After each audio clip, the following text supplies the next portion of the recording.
Saint Alban, remembered 22nd of June. Alban is the first Christian martyr in Britain, known during Alban's lifetime as the province of Britannia.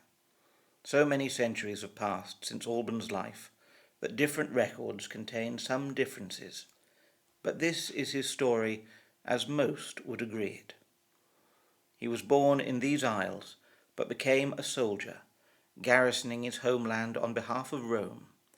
Possibly his role with the military was more administrative, a part of the imperial civil service, but he still fulfilled his office under the eagle of Jupiter and at the behest of the divine emperors. During persecutions of the Christians, a Christian priest, who was fleeing from the authorities, came to Alban's house looking for somewhere to hide from his pursuers. Accounts differ as to Alban's faith at this time. Some claim that he was already a Christian, either deeply committed to his faith or more on the edges, and that this is why Alban took in the priest and hid him. Others say that he was not a Christian, but recognized need and felt sympathy for this otherwise harmless individual fleeing widespread persecution, and that it was whilst the priest was sheltering in his house that Alban found himself impressed by his dedicated prayer and self-discipline. If this account is true, it was because of this that Alban became a Christian, learning from this runaway priest and being baptized. In any case, troops eventually arrived to search the house, possibly acting on a tip-off. There they were confronted by the priest, whom they dragged out into the night under arrest and back to the barracks. When he was examined, however, it was found that the prisoner was Alban, who had put on the priest's cloak, giving the fugitive priest time to escape. The name of the priest is recorded usually as Amphibolus, which is the Latin for cloak, and is unlikely to have been his real name. Alban was brought to the judge of the city, who was enraged that Alban had clogged the machinery of the Roman state and defied orders. He offered Alban a choice: either make a public sacrifice to the Roman gods for their beneficence to the empire and people, and a public repudiation of Christianity, or, as he had presented himself to the troops as Amphibolus, he would face the same punishments as the priest. Alban replied, "I worship and adore the true and living God, who created all things."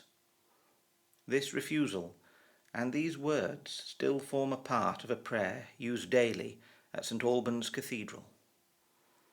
Alban was sent to be executed on a hill overlooking the settlement by a river. A public execution, particularly of a Roman soldier and official, caused a great deal of interest, and the hill was thronged with people, making the passage to it difficult for Alban and his guards.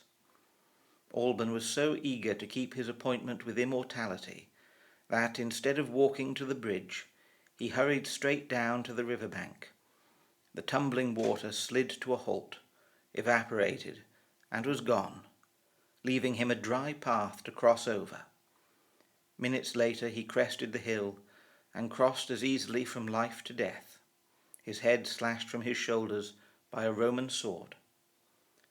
The Roman settlement has since changed its name to St. Albans, and St. Albans Cathedral now stands on the spot where his death occurred. A shrine was erected over Alban's tomb during the Middle Ages, which attracted pilgrims from all over Europe.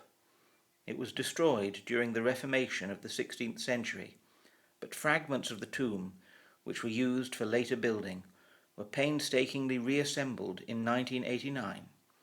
The tomb of St. Amphibolus, the priest who converted Alban, and who was himself later killed, was restored in 2021, and new painted statues of ancient and modern saints were placed in the cathedral screen. St. Alban is the British protomartyr, meaning the first British martyr. Talk of martyrs and martyrdom can be uncomfortable, to say the least, but Christian martyrs are those who are killed for their faith and face death rather than denying God. They do not seek the death of others, or bring about their own or others' deaths in pursuit of this. Unable to deny the power and love of God, Alban first took the place of another to save their life. He then faced his own death not only with a resigned bravery, as one would expect from a Roman legionary, but eagerly looking forward to coming closer to God. Roman soldiers had always been ready to die for the Roman eagle, for Caesar, for their honour, but they had never loved their gods enough to die like Alban, fearless, happy, eager to set out on the road to paradise. Alban died in the year 209, on the 22nd of June. Nearly 2,000 years later, his acts of compassion, bravery, and faith have built buildings, renamed cities, and are remembered in the hearts and minds of Christians and those just curious over what this Jesus faith is all about, around the world and still in his homeland. St. Alban is remembered on the 22nd of June.